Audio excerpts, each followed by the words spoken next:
Has your 12-year-old deep-rooted interest in Alvin and the Chipmunks permanently morphed your taste in music? Has the consistent improvement of short-form social media morphed your attention span to the point where you can't listen to music unless it's sped up by 200% with an anime woman slapped on the front? You like anime, like pictures, manga, Japan, anime, orangutans, howler monkeys, anime, like pictures and music? If so, it seems like Nightcore is the perfect genre for you. Nightcore is primarily a subgenre of electronic music, although pretty much any genre can have a Nightcore edit. That's characterized by sped-up tempo and pitch-shifted vocals. Not gonna lie, that's giving it a little bit too much credit. Essentially, take a song, speed that up by around 35%, although most of the time the faster the better, and boom, Nightcore. Nightcore artists with a shred of talent and skill will usually add early 2000s style EDM elements to the remixes, creating the best thing for people with ADHD since Ritalin. You may be thinking to yourself, how is this a genre? How is this anything that can be seen as relevant or important in the music scene?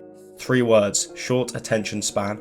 I can't really talk shit though. Some days a trap song on 200% speed will literally pull me out of a pit of depression, whereas a lot of the other genres I cover literally Batista bomb me into that same pit. Other common genre conventions of Nightcore include distorted vocals and repetitive melodies, although the former is probably due to the horrendous music production software that was used for early Nightcore. This may sound like something that remained a trend in the early 2000s alongside this and this, but no, it's remained at the forefront of internet music culture and has become extremely influential to many subgenres of electronic music. So how on earth did this happen? Why the name Nightcore? Why is it linked to anime? And most importantly, why the f*** has this remixing style become the preferred method of listening to popular music for TikTok users? In order to answer this, we have to go back to a time period where something like this is entirely expected and not unusual, back to the early 2000s. We need to take a journey to Norway. I find it funny that Norway has produced the two opposite sides of the spectrum when it comes to extremely cringe music. Check out my black metal video. In 2002, Norwegian music producers Thomas Nilsson and Stefan Soderholm, sorry if I f***ed that up, known as DJ TNT and DJ SOS respectively, would start a musical project for school, aptly named Nightcore. This project involved taking obscure trance songs,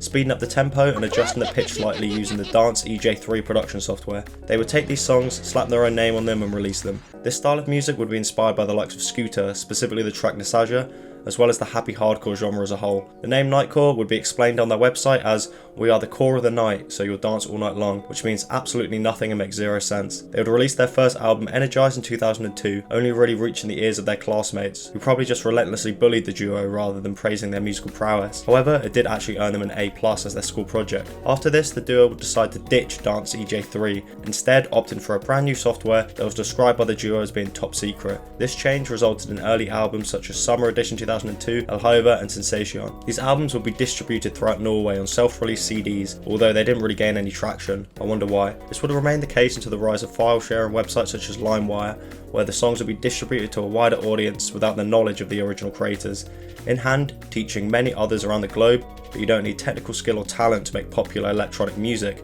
All you need is an extremely basic understanding on how to use a computer. This resulted in the first explosion of Nightcore on the internet. This would actually be a negative for the original pioneers of the genre. In 2010, LimeWire would be forced to pay $75 trillion in damages after being sued by a gaggle of extremely salty label executives, obviously resulting in its collapse. This meant many of Nightcore's original songs were lost, and even the ones that remained were completely indistinguishable from the hundreds of other artists that were creating the same kind of music. Although the collapse of LimeWire would damage the original creator of the genre, Nightcore didn't go away, and YouTube channels dedicated to speeding up already mediocre songs began popping up all over the internet. One of the first Nightcore remixes to gain virality on YouTube was Rockefeller Street, a song originally created by Ghetto Jani and performed on 2011's Eurovision Song Contest. This was uploaded by Mikkel6311, one of the pioneers of Nightcore on YouTube. They would originally upload just songs by the artist Nightcore, however eventually they were able to figure out how to make the music themselves. I hope it didn't take them too long, resulting in more and more Nightcore circulating on YouTube. The remix style would extend to other genres outside the EDM scene such as pop and hip hop.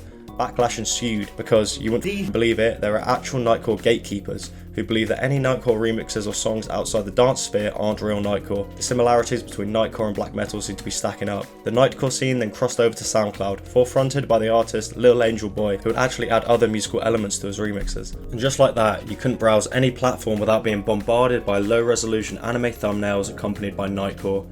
In 2010, this would garner the attention of PC music pioneers Danielle Hall and A.G. Cook, who would both post about Nightcore on their social medias at the same time. Nightcore's over-the-top and digital sound would appeal to the likes of Cook and Hall, who would use elements of the genre in their own music, which ended up being the front-running music in the development of Hyperpop, which has breathed new life into Nightcore and electronic music in recent years. Although Nightcore in this era led to the inspiration and creation of some amazing music, the overall reaction of much of the music in this time was very negative.